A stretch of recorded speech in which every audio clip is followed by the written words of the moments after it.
The throne room of the Frostfang Citadel had never been colder, and it had nothing to do with the winter storm raging beyond its walls. This was the night King Drex Blitzclaw would secure his legacy through a calculated marriage. But the moon goddess had other plans. When his wolf caught her scent among the forgotten, everything changed. The alliance hung by a thread. Bound by pride and duty, the king did what he thought necessary. He rejected her. But what happened next would shatter the foundations of the werewolf world. She met his eyes, her voice sharp as winter frost, and said, "I will not accept your rejection." The throne room erupted in chaos until the Alpha King fell to his knees. Hello friends, the moon goddess has brought you here for a reason. Honor the story by leaving your mark. Hit that like button, subscribe to join our growing pack, and share in the comments what realm you're watching from. The obsidian floor of the Frostfang throne room gleamed like black ice beneath King Drex Blitzclaw's boots. But it was nothing compared to the coldness that ran through his veins. He was the Alpha King of the Frostfang Dominion, a title forged in blood and carved from the bones of weak predecessors. His father's reign had been a disaster of sentiment and mercy, nearly tearing the kingdom apart. Drex had spent a decade rebuilding what weakness had destroyed. Tonight that work would be complete. The sacred Frost Gathering was a monument to his ambition. Banners from every major pack in the Northern Territories hung from the vaulted stone arches. The Ashwood Conclave, the Shadowpine Accord, the Ironridge Coalition, and his own, the Silver Direwolf of Frostfang, teeth bared in eternal warning. They were all here, wolves dressed in velvet and steel, their true natures barely restrained beneath courtly veneers. The air was thick with the scent of burning pine, spiced wine, and the acrid undercurrent of centuries-old mistrust. At Drex's side stood his second, Cale Thornscar. No, wait. His wolf was named Cale. His second was Garen Ashfall, a scarred warrior built like a mountain, loyal beyond question but never blind. His eyes tracked the room with the vigilance of a man who had seen too many betrayals. "The Ashwood delegation grows restless, my king," Garen murmured, his voice barely audible beneath the hum of conversation. "Lady Seraphine expects the bonding announcement before the moon reaches its peak." "She will have it," Drex said, his voice a low growl that carried the weight of absolute authority. He scanned the gathered assembly, his ice-blue eyes, a mark of the Blitzclaw bloodline, missing nothing. He found her easily. Lady Seraphine of the Ashwood Conclave, daughter of the late Alpha Matriarch Alara and sister to the ambitious Lord Caius. She was striking in the way a frozen lake is striking. Beautiful, untouchable, and hiding deadly depths beneath a polished surface. All sharp cheekbones, raven hair, and eyes like polished amber. She was to be his queen. Their union would merge the two most formidable remaining packs and force an iron peace across the fractured territories. It was a brilliant match. A political inevitability. It was what his uncle Varius Blitzclaw, the king's advisor and the man who had raised him after his father's fall, had hammered into him since he took the throne. "Power demands sacrifice, Drex," his uncle's voice echoed in his memory like a mantra. "Even the sacrifice of the heart. Do not mistake sentiment for strength." "The blessing of the moon is to be invoked," Varius announced from his position of honor at the dais. Though older, silver threading through his dark hair, his presence still commanded absolute respect. "Let the goddess bear witness to this union." A reverent hush fell over the hall.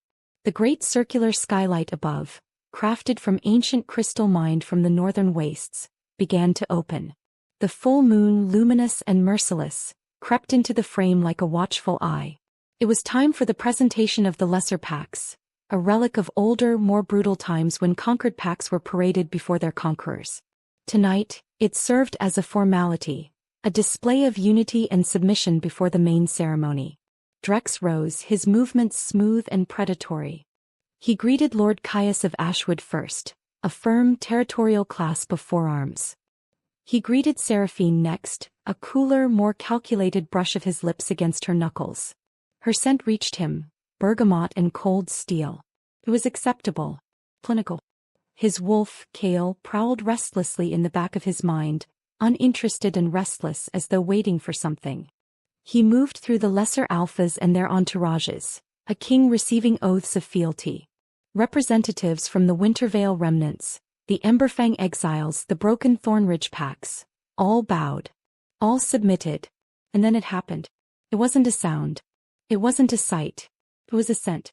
It sliced through the heavy air like a blade forged from moonlight, winter pine and crystallized starlight, sharp and impossibly pure. It was not perfume. It was not artifice. It was her.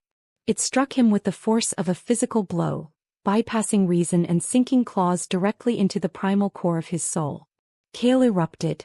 The single word detonated in his mind, a roar that obliterated thought and duty and every carefully constructed wall he had built. Mate. Drex froze. The entire throne room dissolved into static. The music, the murmurs, the political theater, all of it became a meaningless blur. There was only the scent. Her scent. His mate. He turned, his movements no longer controlled but feral. He followed the invisible thread that pulled him forward, shoving past a startled beta and a wide-eyed courtier. And there at the edge of the hall, partially obscured by a column carved with ancient runes, she stood. She was nothing. She was nobody. A slip of a woman dressed in the rough-spun wool of a subjugated pack, the emblem on her cloak barely visible. A shattered snowflake, the mark of the Wintervale pack, a broken lineage sworn to no one, surviving on scraps and memory. She stood among the Omegas, the forgotten, the invisible. But she was not invisible to him. Her hair was dark as a winter night, falling in wild waves around a face that was all defiance and fire. Her hands, rough and scarred, were clenched at her sides. And her eyes, ice blue, the same shade as his own, impossibly, met his without fear. Without submission. When their gazes locked, the world shattered. He saw flashes.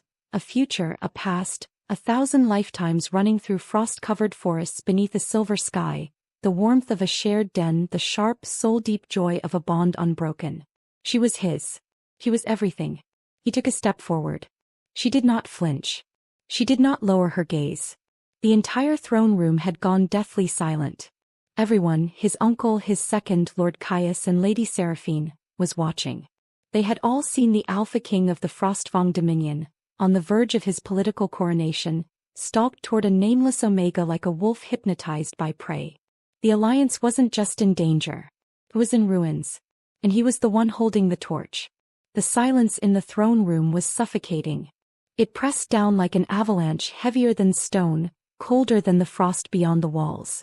Every eye was fixed on the scene unfolding before them. The king frozen mid-step and the girl trapped yet unbowed. Crystal. Crystal. Her name whispered into his mind, unbidden and undeniable. He didn't know how he knew. He just did.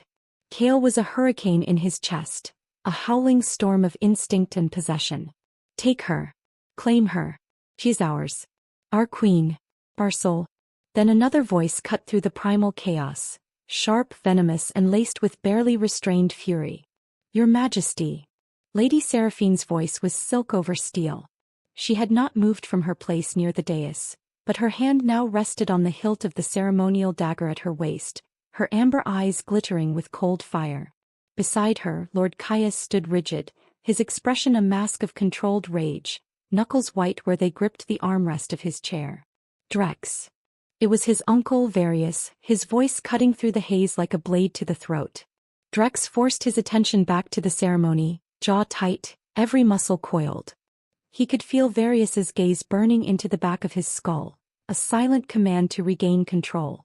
Seraphine's expression remained perfectly neutral, but there was something predatory in the way she watched him now, like a hunter observing wounded prey.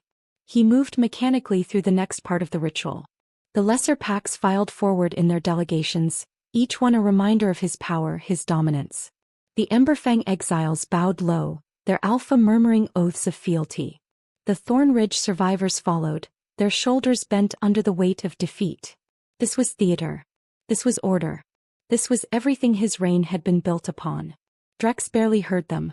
His mind was still locked on that scent, that impossible pull. Cale paced like a caged beast, snarling and clawing at the edges of his consciousness.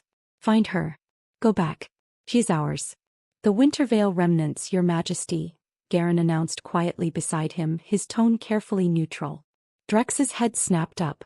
A small group shuffled forward. 5, maybe 6 wolves, their clothing threadbare, their eyes downcast. The Wintervale pack had been obliterated in the territorial wars 2 decades ago, their lands absorbed, their lineage scattered. These were the last. The forgotten. They had no alpha, no power, no voice. They were shadows. And then the scent hit him again. It was a tidal wave, crashing over him with such force that his vision tunneled. Winter pine and crystallized moonlight, wild and untamed, so pure it felt like breathing in the essence of the moon itself.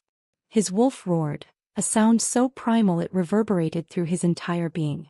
Mate. Drex's eyes locked onto her.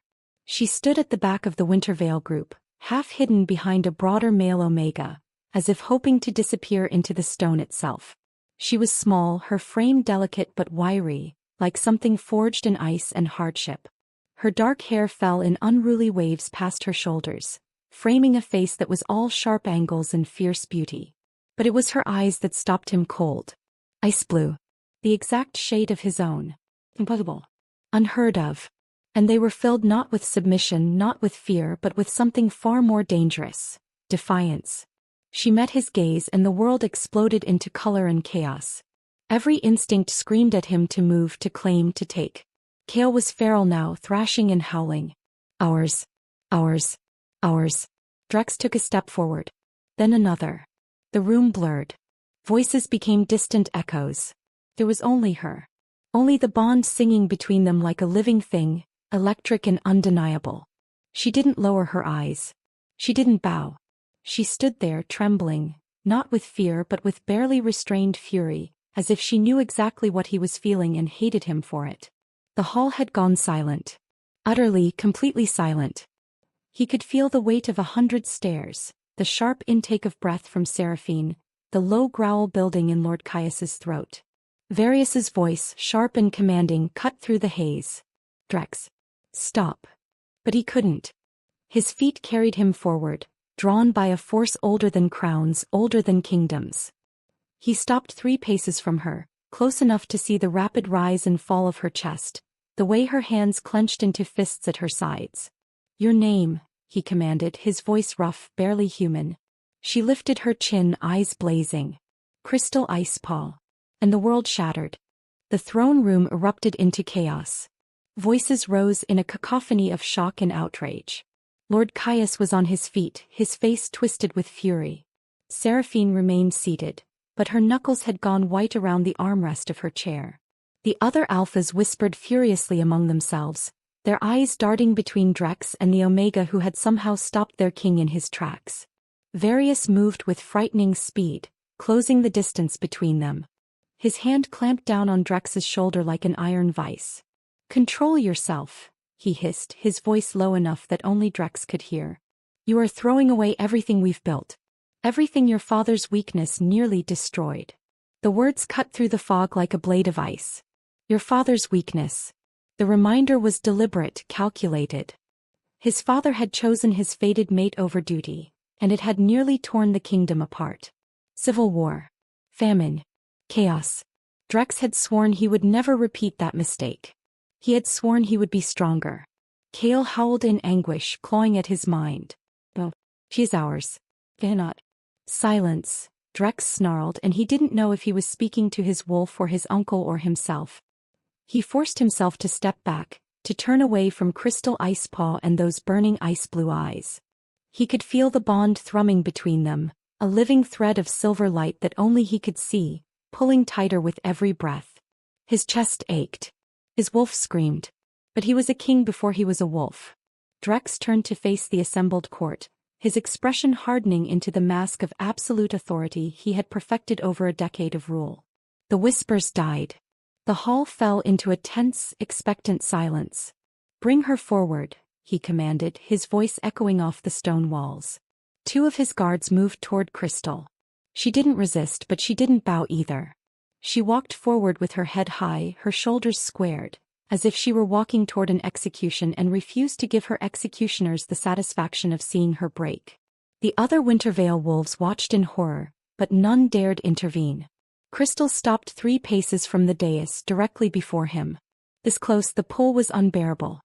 He could see the faint silver glow beginning to emanate from her skin, the way her hands trembled, not with fear, but with the same terrible recognition that was tearing him apart. You know what you are to me, Drex said, his voice flat, emotionless.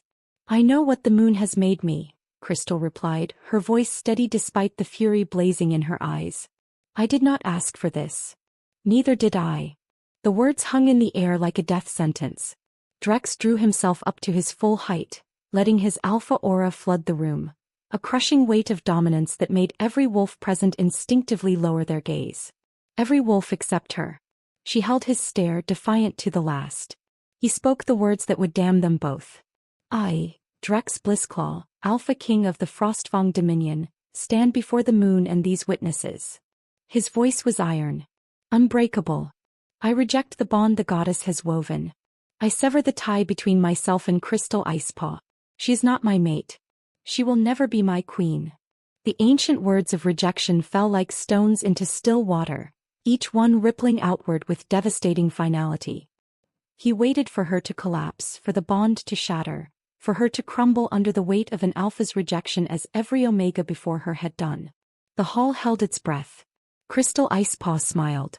It wasn't the smile of submission. It wasn't the broken, desperate smile of someone trying to hold together the shattered pieces of their soul. It was the smile of someone who had just been handed a weapon and knew exactly how to use it. Crystal took a step forward, closing the distance between them until she stood directly before the dais, her chin lifted, her ice-blue eyes blazing with an otherworldly light. The silver glow around her intensified, pulsing in time with her heartbeat.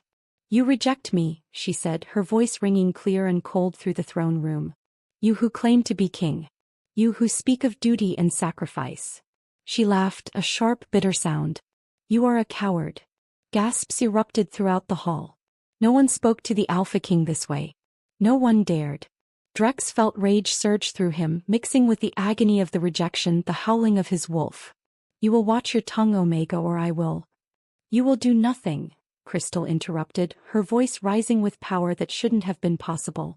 Because I, Crystal Icepaw, last daughter of the Wintervale, heir to the Icepaw bloodline. Her eyes locked onto his, and in that moment she looked like a goddess carved from winter itself. Do not accept your rejection. The hall exploded into chaos. That's impossible. Lord Caius roared, surging to his feet. The Omega cannot refuse, another Alpha shouted. But Various had gone deathly pale, his eyes wide with something that looked like recognition.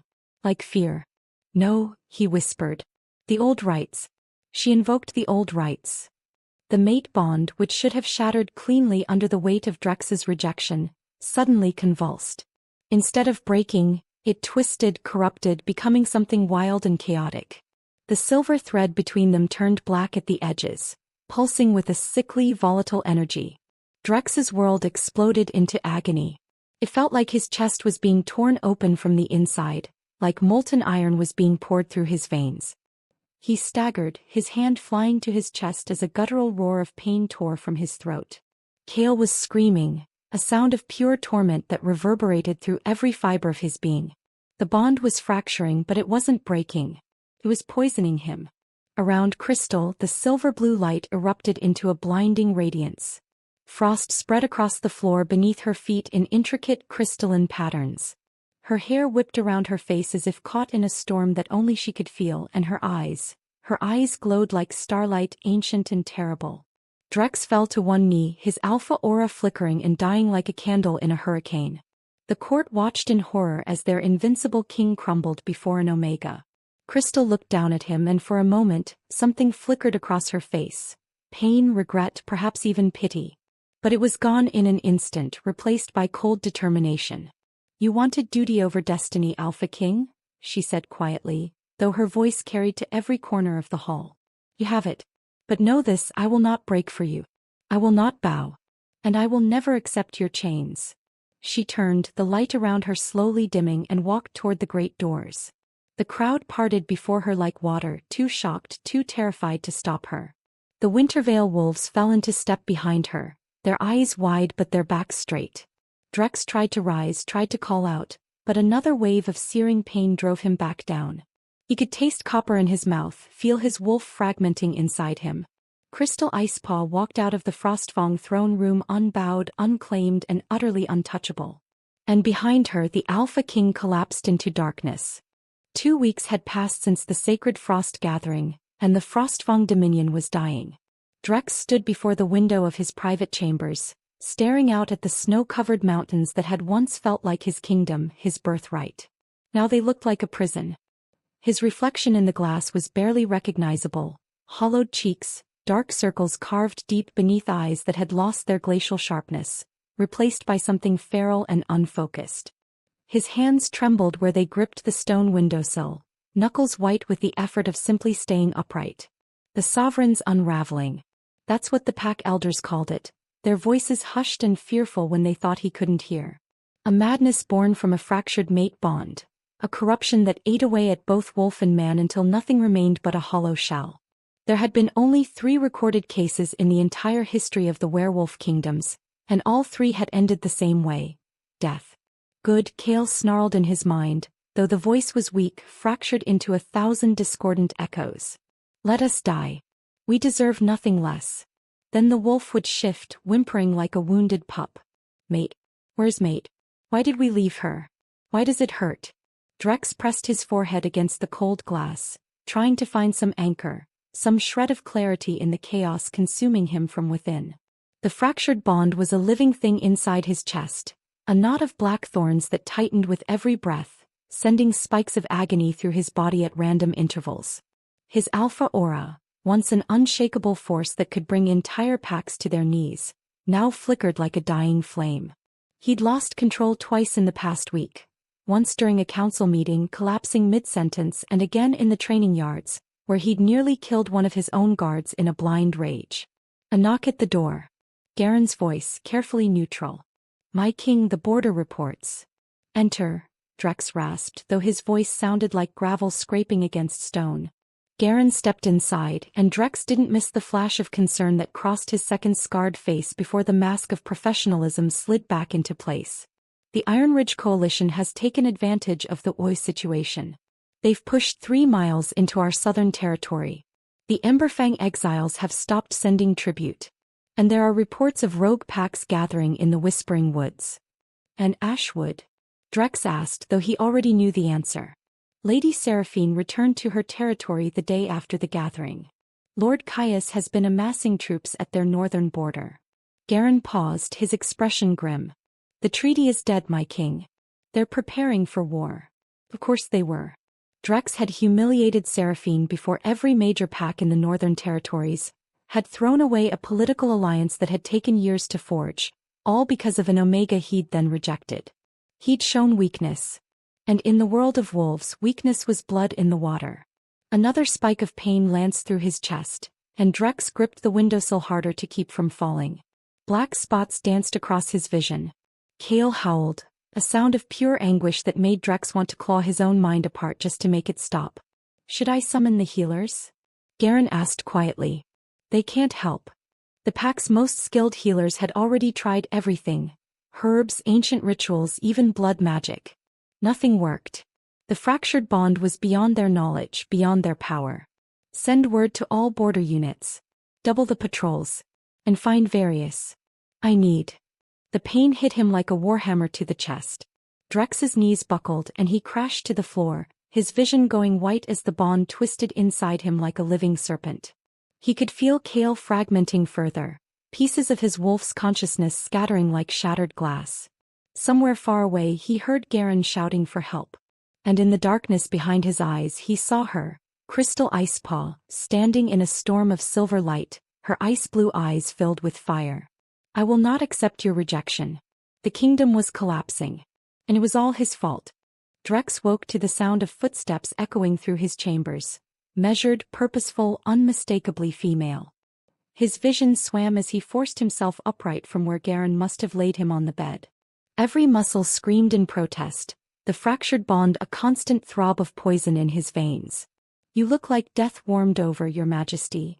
Lady Seraphine stood in the doorway, backlit by torchlight from the corridor. She was dressed for travel in dark leathers and a fur-lined cloak, her raven hair pulled back in a severe braid.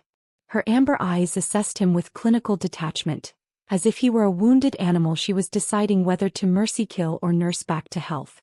How did you get past my guards? Drex's voice was rough, barely functional. I told them I was here to finish what you started at the gathering. A ghost of a smile crossed her lips.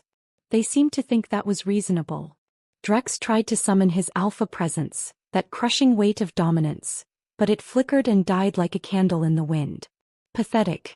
If you've come for vengeance, make it quick. Vengeance. Seraphine laughed, a cold, bitter sound. She crossed the room with predatory grace and pulled a chair close to his bedside, sitting with the easy confidence of someone who knew she held all the power in this exchange. You flatter yourself, Drex. I didn't come here to kill you. I came here to save your miserable life, though the goddess knows you don't deserve it. Kale stirred weakly in his mind, a low growl of warning that had no strength behind it. Then speak plainly, Drex said. I'm in no condition for games. Seraphine leaned forward, her expression hardening. The sacred frost gathering was a trap. Not for you specifically, or not only for you.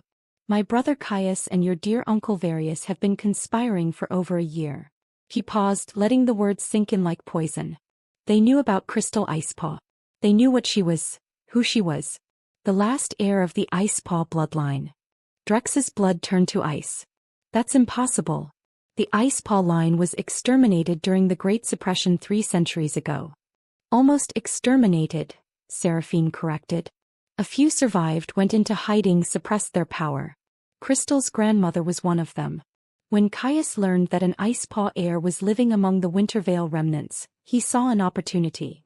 Her eyes glittered with barely contained fury.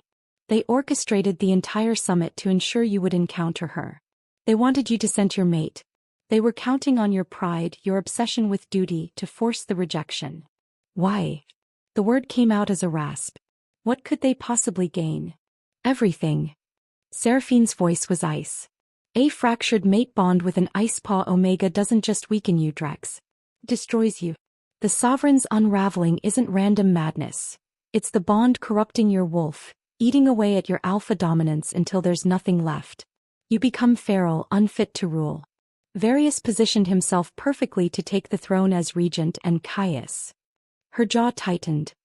Caius planned to hunt down Crystal and every Omega in that sanctuary, eliminate the Icepaw line once and for all, and then unite our packs under his rule once you were dead or mad. The room spun. Drex's mind raced through every interaction with Varius over the past months. The careful suggestions, the reminders of his father's weakness, the insistence on the marriage alliance. It had all been manipulation. All of it. Why are you telling me this? Drex demanded. Why betray your own brother? Seraphine's expression turned savage. Because Caius is a monster who sees Omegas as tools to be discarded, and I am tired of watching powerful men destroy everything in their pursuit of more power. She stood pacing like a caged wolf. And because if you die, he wins. If Crystal dies, he wins. I won't give him that satisfaction. What do you want? An alliance. A real one. Seraphine met his eyes. Help me stop my brother. Find Crystal before Caius's hunters do. And maybe, just maybe, we can all survive this. Drex stared at her, searching for deception, for hidden motives. But all he saw was cold, calculated fury and something that looked almost like honor. Varius, he growled. Where is he? Still in the Citadel. Playing the concerned advisor. Seraphine's smile was razor-sharp. Shall we go have a conversation with him? Varius didn't beg. Drex had to give him that much. Even as the Frostfang guards dragged him down the spiral stairs into the dungeons beneath the Citadel, his uncle maintained the dignity of a man who had gambled everything and lost. His silver hair hung loose around his face, his fine robes torn where Drex had grabbed him during the confrontation, but his eyes remained cold and calculating. You're making a mistake, Varius said as the guards shoved him into a cell carved from mountain stone. You think you can survive this? The fracture will kill you within a month. I was trying to spare you the suffering your father endured. Drex gripped the iron bars, his knuckles white. Even through the haze of pain and rage, he kept his voice level. You tried to murder my mate. You conspired to destroy the kingdom I spent a decade rebuilding. And you did it all while pretending to guide me. He leaned closer, letting what remained of his alpha presence seep through the words. You will rot down here until I decide what death you've earned. She's not your mate anymore, Varius called after him as Drex turned to leave. You rejected her. And when Caius finds her, the Icepaw line ends for good. You've already lost. Drex didn't respond. He climbed the stairs with Seraphine at his side, each step in agony as the fractured bond twisted in his chest. But beneath the pain something else stirred: purpose. Crystal was alive. He was out there. And he would find her before Caius did, even if it killed him. The northern wastes were a brutal expanse of ice and stone where even wolves feared to tread, but Crystal had never felt safer. Crystal Home rose from the frozen landscape like a defiant finger pointed at the sky, an ancient fortress carved into the side of a glacier, hidden behind wards so old that most wolves had forgotten they existed. Inside its ice-carved halls, nearly 200 Omegas had found refuge. The forgotten, the displaced, the ones who had refused to bow to alpha dominance. They called themselves the Unfettered, and Crystal was beginning to understand why. Elder Maris sat across from her in a chamber lit by crystalline formations that glowed with their own soft light. The old woman's face was a map of wrinkles and wisdom, her white hair braided with silver thread. Her eyes, pale as winter dawn, held secrets that made Crystal's breath catch. "Your grandmother never told you, did she?" Maris said gently. "About what you really are. She told me we survived the Great Suppression. That our bloodline went into hiding." Crystal's hands trembled in her lap. Since the gathering, since she'd spoken those words of refusal, power had been building inside her like a storm waiting to break. But she never said why we were hunted. "Because we were threats." Maris reached out and took Crystal's hands. Frost spread from the point of contact, delicate patterns blooming across both their skin like living art. The Ice Paw bloodline didn't just survive the suppression, child. We were its primary target. 3 centuries ago, Omegas wielding frost magic stood as equals to Alphas. We could heal, we could protect, we could fight. We were partners, not possessions. The Great Suppression was Alphas rewriting history, breaking our power and forcing us into submission. Crystal stared at the frost patterns dancing across her skin. Since the rejection, since the refusal, this power had been growing. She'd frozen her water basin solid without touching it. She'd left footprints of ice wherever she walked. And the fractured bond, that poisonous connection to Drex, somehow fed the magic instead of weakening it. "The bond," Crystal whispered. "It's not killing me. It's making me stronger. Because you refused him." Maris's smile was fierce with pride. "You invoked the old rights, the Omega's right of refusal. The bond fractured instead of breaking, and all that alpha dominance he tried to force on you." She squeezed Crystal's hands. "It's feeding your power now. You're taking what he tried to deny you and making it your own." Crystal felt tears prick her eyes. For 2 weeks she'd been terrified that she'd made a catastrophic mistake, that her pride and rage had doomed her. But this— "Teach me," she said. "Teach me everything." Maris stood, her aged body moving with surprising grace. "Come. The others are waiting. It's time the last Icepaw learned what she truly is." As Crystal followed her deeper into Crystal Home, she felt the fractured bond pulse in her chest. Not with pain but with power. Somewhere far away Drex Blissclaw was suffering. And Crystal couldn't bring herself to care. The raven arrived at dawn, its black wings cutting through the gray winter sky like a blade. Garen caught it before it could reach the rookery, his expression darkening as he read the message tied to its leg. He found Drex in the war room, hunched over maps of the northern wastes, his face gaunt and pale in the candlelight. "Caius is moving," Garen said without preamble. 300 Ashwood warriors, plus at least 50 Bloodsworn mercenaries. They left their territory 2 days ago, heading north. Drex's hands clenched on the edge of the table. "He knows where she is. Our scouts tracked them to the edge of the wastes. They're not hunting, my king. They're marching to war." Garen set the message down, his scarred face grim. "Caius is calling it a cleansing operation.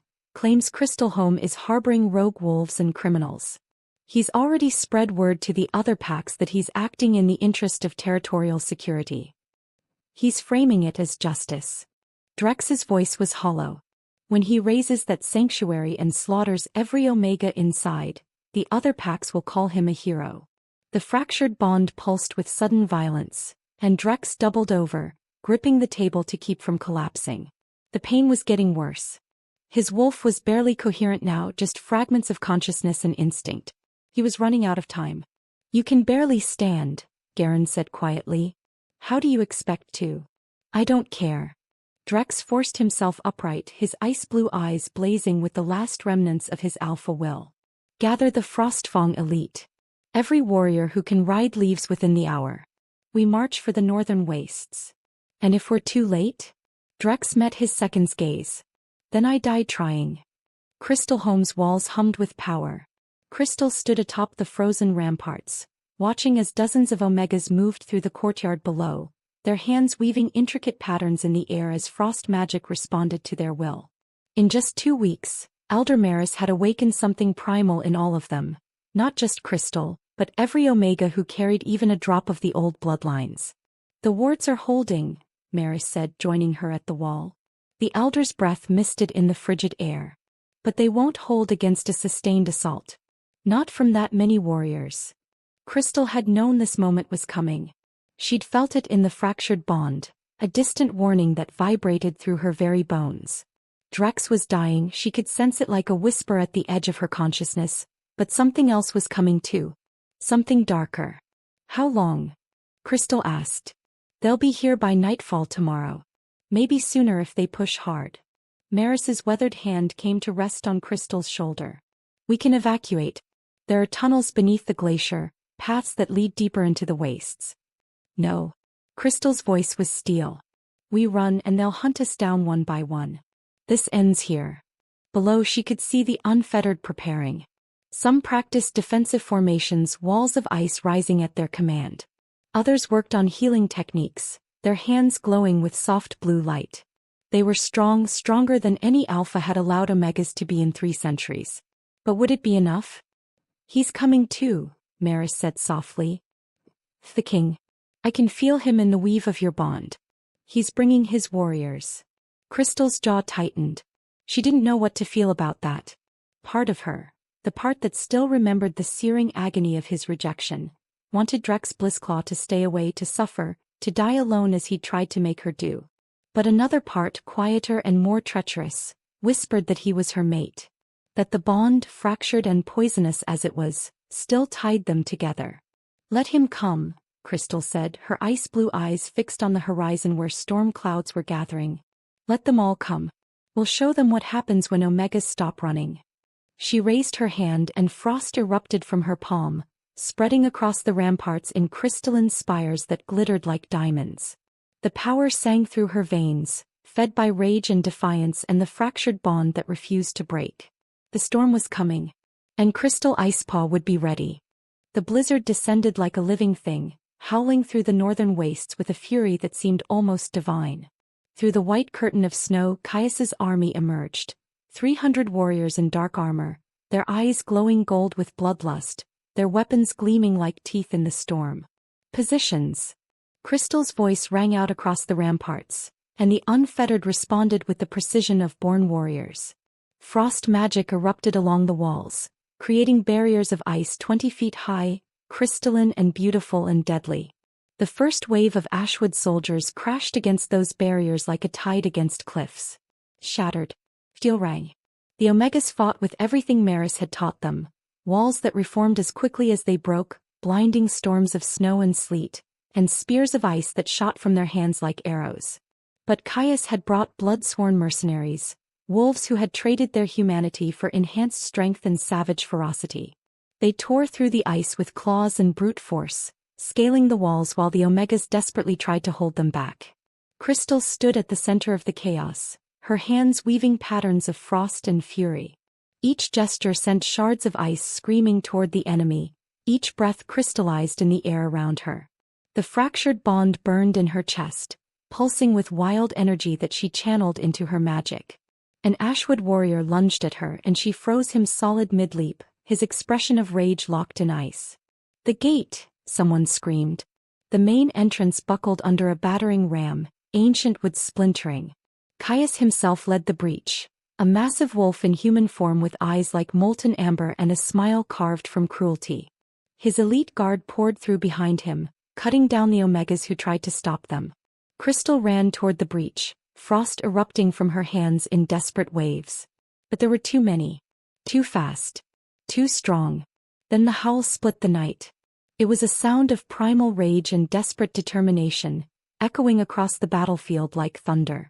Through the blizzard from the south came the Frostfang warriors, 200 strong, their armor marked with the silver direwolf, their weapons singing songs of death. And at their head, barely able to sit his horse, was Drex Blissclaw. He looked like death itself. His face was a skull wrapped in pale skin, his ice-blue eyes fevered and wild. But when he drew his sword and charged into the fray, he fought like a wolf possessed. His remaining alpha aura blazed around him, weak but defiant, driving his warriors forward with savage purpose. The battlefield became carnage.